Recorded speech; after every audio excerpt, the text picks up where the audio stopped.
எல்லாருக்கும் வணக்கம். இனி நம்ம பார்க்க போகிற தலைப்பு வந்து எது நிம்மதி, அதை பற்றி நம்ம பார்க்க போகிறோம். பார்த்துருவோம். பொதுவாக நினச்சிக்கிறதுலாம் நம்ம என்ன நினச்சிக்கிறதுனா, எனக்கு அது கட்சிட்டா நிம்மதி, இது கட்சிட்டா நிம்மதி, நான் வாழ்க்கையில் இது லட்சியம், இந்த லட்சியத்தை நான் அடைஞ்சிட்டா எனக்கு நிம்மதி அப்படின்ற சில கோட்பாடெலாம் நமக்குள்ளே நம்ம வச்சுருப்போம். உண்மையிலேயே அதெல்லாம் நிம்மதி கிடையாது. நிம்மதியோட முழு அர்த்தம் நல்லா புரிஞ்சுக்கோ. நீ மதி வார்த்தை நல்லா புரிஞ்சுக்கா. நீ மதி, நீ மதியில் இருந்தால் தான் உனக்கு நிம்மதி. அப்படின்னா என்ன அர்த்தம்னா, இது ஒரு யோகா மார்க்கமான சொல். இப்போ நீ எங்கே இருக்கிற, உன்னோட கவனத்தை எல்லாமே உலகத்து மூலிமா செலுத்திட்டு வாங்கி சாப்பிட்டுக்கின்னு இந்த உடல் உணர்ச்சி, இந்த உணர்ச்சிக்காக நீ வேலை செஞ்சுன்னுக்கிற உன் மனசை வச்சு. அப்போது இது தற்காலிகமான ஒரு ஒரு உணர்ச்சி அனுபவிச்சுட்டு இது எனக்கு கட்சிச்சுன்னா நிம்மதின்னு நினச்சின்னு நீ வாழ்ந்துன்னுக்கிற. உண்மையிலே அது கிடையாது. சயின்ஸை புரிஞ்சுக்கோ நல்லா. இந்த உலகத்தோட சயின்ஸை நல்லா புரிஞ்சுக்கோ.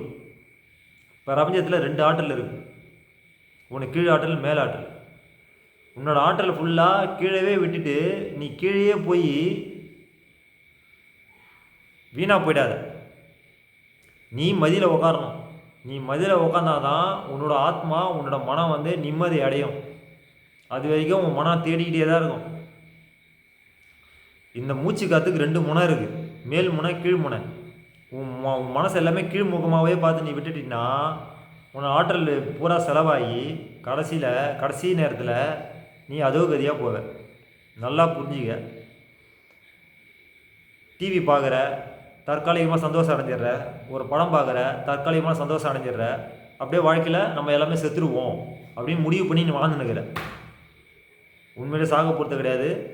எப்படி இந்த உலகம் பிரபஞ்சம் இந்த வெட்டவெளி நிரந்தரமாக இருக்குதோ அதுமாரி உன் ஆத்மாவும் நிரந்தரமானது. அது நடுவில் தான் காற்று பூந்து விளையாடுது, அழகாக டான்ஸ் ஆடுது. அந்த டான்ஸில் மாடி தானே மூச்சுன்னுக்கிறேன். நான் சில விஷயங்கள்லாம் நிறைய விஷயங்களும் ஓப்பனாக சொல்கிறேன். ஆனால் அதில் ஒரு கமெண்டும் கிடையாது, ஒரு லைக்கும் கிடையாது, எதுவும் கிடையாது. அதை பற்றி நான் கவலைப்படுறதும் கிடையாது. ஏன்னா நீ கமெண்ட் லைக்கு போட்டால் தான் ஒரு 4 பேருக்கு ஆன்மீகம் நானே புரியும்.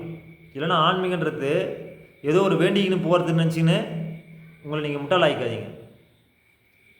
அதாவது இதோட சுவாசம் வந்து உன்னோட மூளையில் உற்பத்தி ஆகுது. இதுதான் நான் என்னோட மாங்காளிய தத்துவத்தில் கூட நான் போட்டிருப்பேன். நான் நிறைய விஷயங்கள் ஓப்பனாக தான் பேசுகிறேன். ஆனால் யாரும் புரிஞ்சிக்க மாட்டீங்க. உண்மையான ஆன்மீகம் என்னென்னு புரிஞ்சிக்க மாட்டீங்க. உண்மையான ஆன்மீகம் உன்னோட மூளைக்குள்ளே தான் இருக்குது. உன்னோட ஆற்றலை நீ எவ்வளோக்கு எவ்வளோ உனக்குள்ளே நீ வசப்படுத்துறியோ அவ்வளோக்கு எவ்வளோ உனக்கு நல்லது. மரணத்திலிருந்து நீ தப்பிச்சிடலாம், சிவங்கிட்ட மாட்டிக்கலாம். இல்லைனா உன்னோட ஆற்றல் வீணாக போய் நீ வேஸ்ட்டாக போயிடும். ஒரு சாதாரண ஒரு பழத்தை பதப்படுத்தினாலுமே ரொம்ப நாளைக்கு வரும்.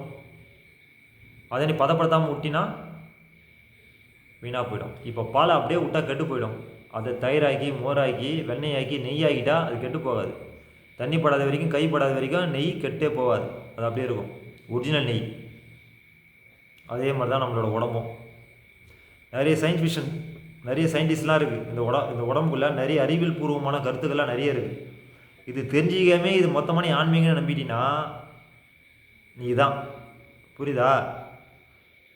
ஆன்மீகம் என்பது உன்னோட உடலை நீ புரிஞ்சுக்கிது, உன்னோட உயிரை நீ புரிஞ்சுக்கிது. மனம் வந்து ஒரு மீடியேட்டரு. எந்த பக்கம் செலுத்தலாம் அந்த பக்கம் போவோம். புரியுதா? மனசை வச்சு தான் நீ தெரிஞ்சிக்க முடியும். இப்போ கடலே முன்னாடி நின்றா கூட நீ எது மூலிமா பார்ப்ப? மனசு மூலிமா தான் பார்க்கணும். மனம் இருந்தால் தான் நீ இருப்ப, மனம் இல்லைனா நீ இல்லை. நல்லா புரிஞ்சுக்கோ. அப்போது இந்த மனசை எவ்வளோக்கு எவ்வளோ நம்ம கரெக்டாக குதிரையாக பயன்படுத்தி பார்க்க வேண்டிய விஷயங்கள் நிறைய இருக்குது. இதுதான் பரி ஏறும் பெருமாள்லாம். இதுதான் பரினா குதிரை. பெருமாள்லாம் மேலே இருக்கிற பகுதி. பரியை வச்சு மேலே ஏறணும். எவ்வளோ தத்துவங்கள்லாம் இருக்குது. சொல்லாடலே வச்சுட்டாங்க ஆன்மீகத்தை. நீ தான் தப்பாக புரிஞ்சுன்னுக்கிற. ஆன்மீகம்னா வேண்டிங்கன்னு கண்ணை முனி வேண்டிட்டா இதுதான் ஆன்மீகம், இதுதான் அர்த்தம்னு நினச்சின்னுக்கிற. அப்படி கிடையாது. ஆன்மீகம் என்பது உன்னோட உடலை உள்ள இருக்கிற ஆத்மாவை புரிஞ்சுக்கிட்டு தான் ஆன்மீகம். அப்போ நிம்மதினா என்ன? நீ மதியில் இருந்தால் உனக்கு நிம்மதி.